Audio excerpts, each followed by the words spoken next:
வாங்க முள்ளங்கி துவையல் எப்படி பண்ணுறதுன்னு பார்ப்போம். எண்ணெயை ஊற்றுங்க கடாயில். சூடானதும் 4 காஞ்ச மிளகாயை போடுங்க. அதை எடுத்து வச்சுருங்க.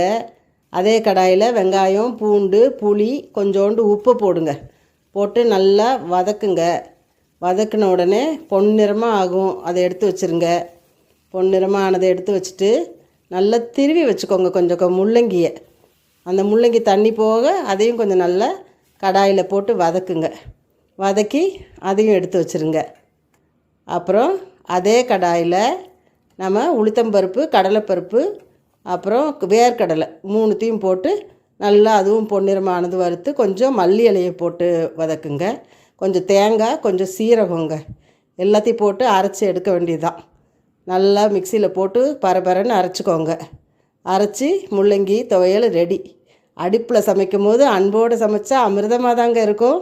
பாருங்கள், நல்லா சாப்பிடுங்க.